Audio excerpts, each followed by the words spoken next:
What if the empty space in the room you're sitting in right now is actually, well, more crowded than a subway at rush hour?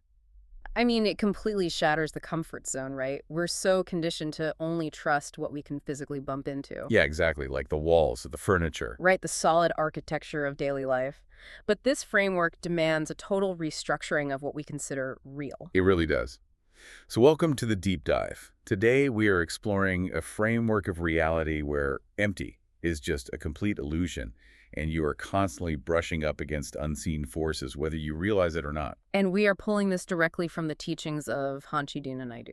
Right, and for a bit of context here, Naidu is a renowned teacher of SMA, that's spirit-mind awareness. He's also a master of karate and kihatsu, which is basically the practice of drawing out and harnessing your internal spiritual energy. Yeah, and his text lays out this incredibly detailed blueprint of the seen and unseen universes.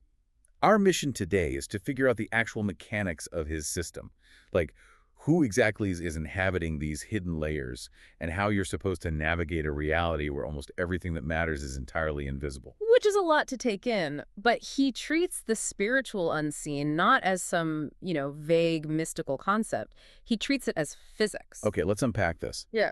Because he starts by fundamentally redefining cosmic geography. Right, the architecture of the universe itself. Yeah, and like, if I think about the universe, my mind immediately goes to distance. I think of Earth here, Mars over there, and some celestial realm, I don't know, a billion light years away. But Naidu argues that the dividing line between the physical universe and the subtle realms has absolutely nothing to do with distance. Right. It is entirely based on vibrational frequency. Which is such a weird concept to wrap your head around at first. What's fascinating here is how it shifts your perspective. We use spatial coordinates for everything: latitude, longitude, deep space telemetry. Yeah. But if reality is stacked by vibration, it means the physical realm and the subtle realms aren't in different zip codes. They occupy the exact same space. They're just vibrating at completely different speeds. I always try to picture this like Wi-Fi. Oh, that's a good way to look at it. Right. Like if you sit back and look at the air in your living room, it looks totally empty. But in reality, that space is completely saturated with signals. There's a massive amount of data right there. Exactly. There are thousands of text messages, streaming movies, encrypted emails passing straight through your physical body at this very second. And you don't see them because your human biological hardware just isn't designed to decode radio waves. Right, your eyes don't possess that function. Mhm. But just because you can't perceive the Wi-Fi signal, well, that doesn't mean the signal isn't there, occupying the room with you. It's basically a matter of biological bandwidth. Human sensory organs only capture this microscopic sliver of the available data in the universe. Just a tiny fraction of the light spectrum. Exactly, and a narrow band of acoustics. So Naidu points out that the subtle realms remain completely imperceptible unless they are observed through specific instruments capable of penetrating those domains. Which immediately begs the question, right? Like, what kind of instrument is he talking about? Well, it's not physical hardware. Right. So we aren't waiting for some Silicon Valley startup to invent a quantum camera to see celestial beings. Definitely not. Based on his background in Kihatsu, the implication tilts heavily toward the internal, the human mind. Like the mind itself becomes the receiver. Yeah, when it's rigorously trained and altered through practice, our default state is tuned to decode solid matter. Right. The heavy stuff. But consciousness might be the only instrument sophisticated enough to expand its own bandwidth and decode frequencies our physical retinas just can't process. So if a room isn't actually empty, and the universe is just this massive spectrum of overlapping frequencies, we have to figure out who is brought. In his framework, positive attracts positive isn't a self-help platitude. No, it's a literal mechanical function of the universe. It's like acoustic resonance. If you strike a tuning fork in a room, only the objects tuned to that exact same frequency will begin to vibrate.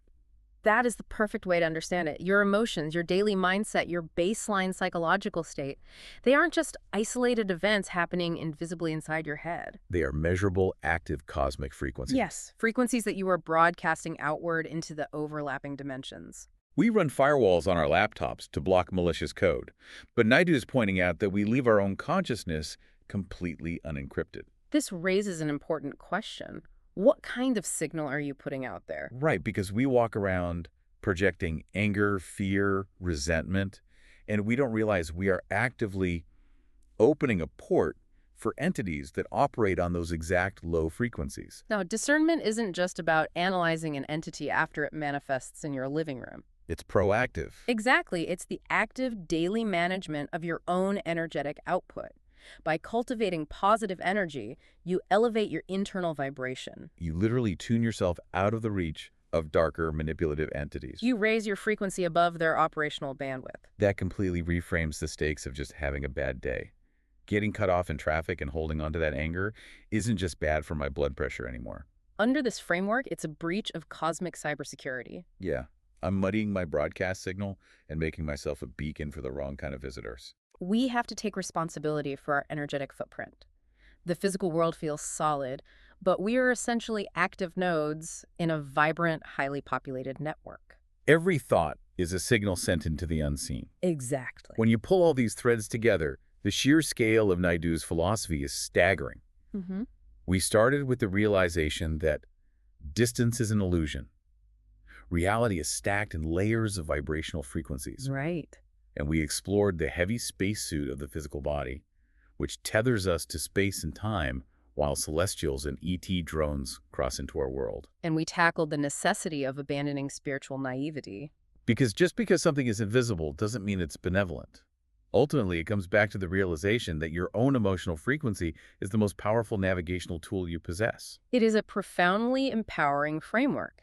It removes the victimhood of feeling small in a massive universe. And replaces it with the agency of being an active broadcasting participant. Yeah. So as you go through the rest of your day, look around at the solid walls and the empty spaces, and remember you are interacting with a reality far more complex than your eyes can process. And I'd like to leave you with one final thought to explore on your own. Okay. We've established that the physical body is composed of dense matter bound to space and time, preventing us from traversing the subtle realms. Right, the cosmic anchor. But rather than viewing this as a cage, consider the alternative.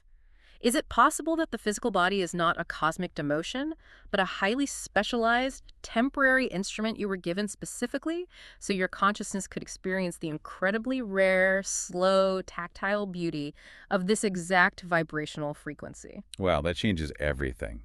Next time you feel weighed down by the physical world, just remember, you might have traveled a very long way just to feel the gravity. Thanks for joining us on this deep dive. Keep your frequency high and your firewall strong.